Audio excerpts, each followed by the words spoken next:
श्री महाकाल साधकों, ब्रह्म विद्या ज्योतिष में आपका स्वागत है। क्या सच में 90% प्रयास व्यर्थ होते हैं? क्या आपने कभी सोचा है कि इस संसार में होने वाले अधिकांश कर्म मानो व्यर्थ प्रतीत होते हैं? प्रकृति हमें हर फल यही सिखाती है कि हर प्रेरणा, हर प्रयास का परिणाम तुरंत नहीं मिलता। लगभग 80% वर्षा समुद्र के ऊपर होती है। पहली नज़र में यह व्यर्थ लग सकता है।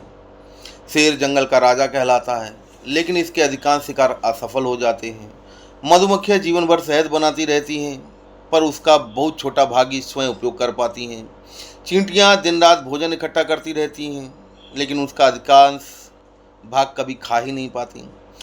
हम मनुष्य भी जो भोजन करते हैं उसका केवल एक छोटा भाग ही शरीर के में काम आता है, बाकी शरीर के बाहर निकाल दिया जाता है।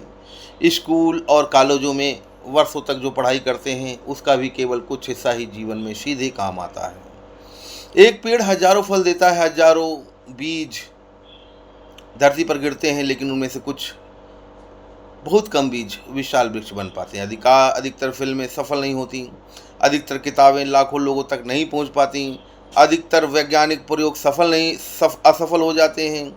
फिर भी क्या यह सब वास्तव में व्यर्थ है?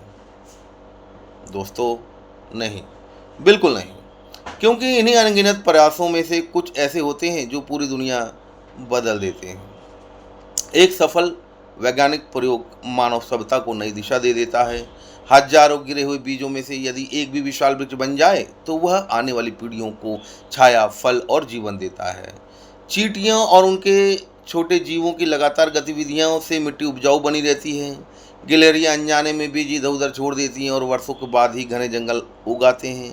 एक विद्यार्थी की वर्षों की पढ़ाई में से कुछ ज्ञान ही उसके पूरे जीवन का आधार बन जाता है। एक लेखक की सैकड़ों रचनाओं में से केवल एक रचना भी लाखों लोगों की सोच बदल देती है। इसी प्रकार आपके जीवन के भी अधिकांश प्रयास शायद तुरंत सफल ना हो। लोग आपको असफल कहेंगे, आपका मजाक उड़ाएंगे, लेकिन याद रखिए, प्रकृति का नियम है कि सफलता हमेशा निरंतर प्रयास करने वालों को ही मिलती है। इसलिए फल की चिंता मत कीजिए, असफलता से मत डरिए, क्योंकि आपका अगला प्रयास आपकी पूरी जिंदगी बदल सकता है।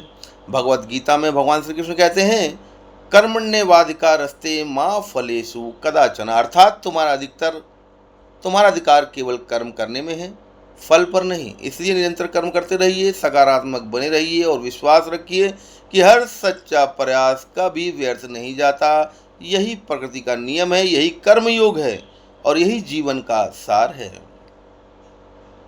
हर हर महादेव। जय श्री कृष्ण, जय सनातन धर्म, जय माई की चिंता काय की।